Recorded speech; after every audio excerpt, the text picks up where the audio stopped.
So one thing I wanted to mention about the polls. Okay. Number 14 in both polls. Beware the obsession with the polls, because we are still 4 weeks away from the college football playoff poll. Yeah. The first one is November 5th. That will be released, and that's the one that counts. And they don't care what AP says. They don't care what the coaches poll says. They're not beholden to any of that. Yeah. They use a whole different set of criteria. So you mean to freak out over the polls until exactly. then, you know, this driver's seat thing. The only thing we have to go on is the AP and coaches poll. But there's a lot at stake here the next few weeks for the Broncos, and they've got to get things polished.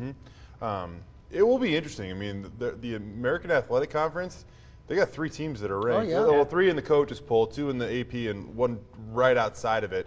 And none of them are UCF. Right. There are going to be some quality wins for some of these teams that remain. And I know SMU, for example, I don't think they have to play UCF, at least in the regular season. So if you can continue to pick up wins. Exactly.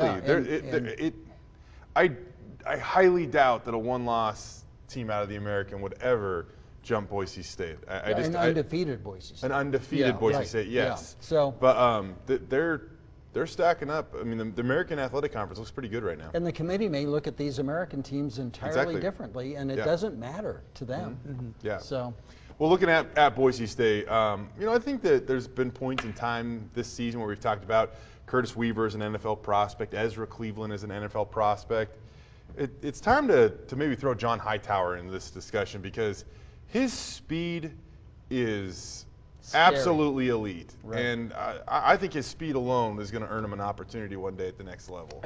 He's got a gear that most human beings don't have, that he can get to and climb to. And that's something at the next level in the NFL that there's a clear need for and a clear want for in all these offenses that like to run these different things that you see with the Kansas City Chiefs, like you're seeing tonight on Channel 7, Sunday Night Football. We'll look at how many ways they got him the football last night, too. We have some highlights, whether it be running, whether it be receiving, whether it be in the return game.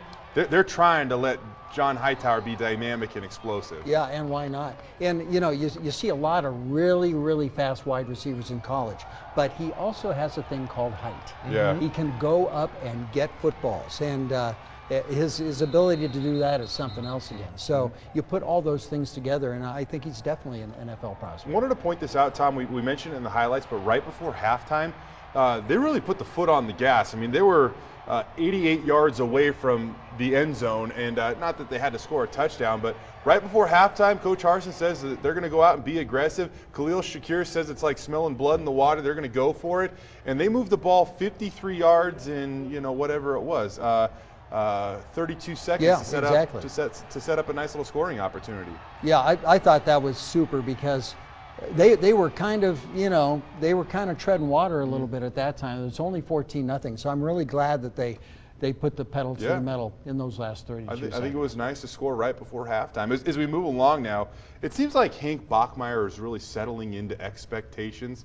Kid goes out and throws for 299 yards, and it kind of seemed like a ho-hum performance. Yeah, just another day at the office is what it felt like. 299 yards, 2 touchdown passes. He was efficient. Didn't take too many big hits, and that's something that they want to see continuing moving forward throughout this season. I thought he was fantastic. That deep ball touchdown pass to John Hightower, right on the money.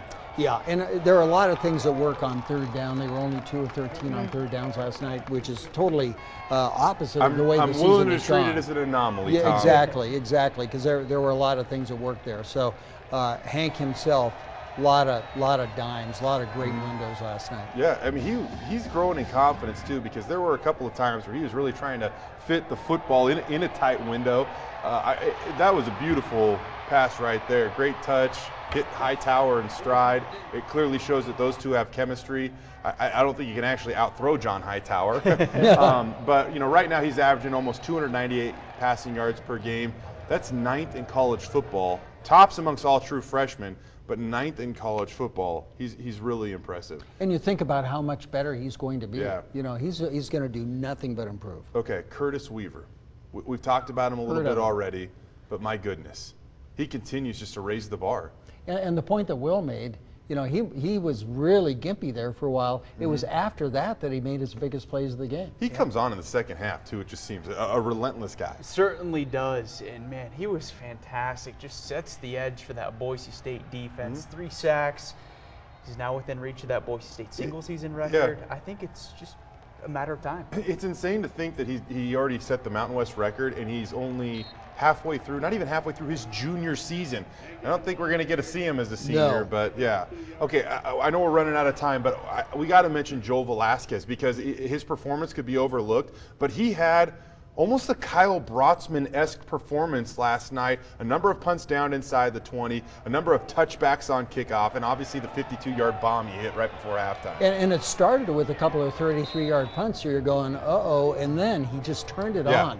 And I think the 52-yard field goal gave him incredible confidence. Absolutely great to see him bounce back after some tough performances. 52-yarder, I think he could have hit that from 60. He could have. Oh, yeah. And you know what? One thing that Boise State has always stressed for years is winning that field position battle. He is so important in helping them do that. They haven't necessarily had to do it so far this year, but it's going to be critical moving forward. Yeah. And they won it last night. So, yeah, Tom, we appreciate it. Hawaii on tap, big game. Expect a great crowd. I think this is going to be an awesome game on the Blue. The weather's looking okay right now, and not in Hawaii's mind. It's going to be like 50 degrees. But anyway, we're looking at a big game, and it's 8:15 kickoff, but it didn't phase anybody against Portland State. So why should it phase anyone against Hawaii, which is probably the West favorite right now in the Mountain West race? I think they'll show up. They'll be excited. We'll be there live on the Blue for our game day show. Tom, we appreciate it. Thanks, Tommy. All right, see you guys. More on Sunday Sports Extra. We check in on the prep ranks next.